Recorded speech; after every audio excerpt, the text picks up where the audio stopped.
Hey everyone, welcome back. While the iPhone 18 Pro models are still over a year away from launch, early rumors are already surfacing about the devices. Here is a quick look at some of the key leaks so far. Initially, display industry analyst Ross Young predicted that the iPhone 17 Pro models would feature under-display Face ID. However, in May 2024, Young revised this claim, stating that the technology had been delayed until 2026. If this holds true, the iPhone 18 Pro and the iPhone 18 Pro Max could be the first to introduce this feature. Despite under-screen Face ID, the dynamic Iceland is expected to remain, though it may shrink in size. There is also speculation that the iPhone 18 Pro could feature a pinhole-style cutout for the front camera, similar to devices like Google's Pixel and Samsung Galaxy S25 series. However, it's still too early to confirm these details.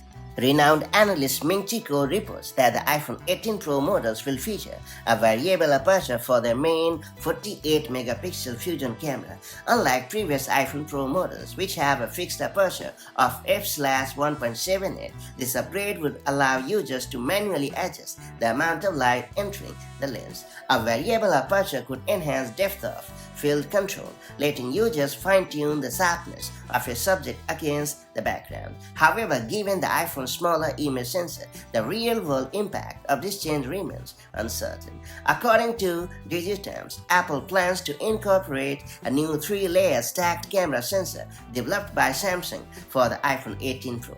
This advanced sensor, known as PDTR logic, would enhance camera responsiveness, reduce noise in photos, and even improve dynamic range. Historically, Sony has been Apple's exclusive supplier of image sensors, so Samsung's involvement marks a notable shift. Analyst Ming Chi Kuo suggests that Samsung could begin shipping 48-megapixel ultra-wide sensors to Apple as early as 2026, right in time for the iPhone 18 Pro launch. Apple recently introduced its first in-house modem called the C1 in the iPhone 16e, marking the company's gradual shift away from Qualcomm chips.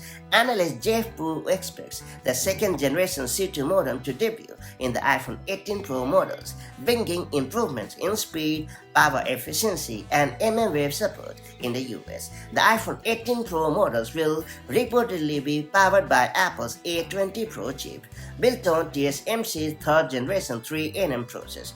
Although initial rumors suggested a move to 2nm, analyst Jeff Pu now believes that Apple will stick with 3nm, similar to the upcoming A19 Pro chip in the iPhone 17 Pro models. One key upgrade in the A20 Pro is its use of TSMC chip on wafer on substrate aka CoWoS packing technology. This enhancement will improve integration between the processor, unified memory, and neural engine, likely boosting Apple Intelligence capabilities. And that's about it. As the iPhone 18 Pro launch is still a long way off, these rumors should be taken with caution. However, with potential upgrades like under-screen Face ID, a variable aperture camera, and a powerful A20 Pro chip optimized for Apple Intelligence, Apple could be setting the stage for another major leap in smartphone technology. So stay tuned for more updates as we get closer to the official unveiling.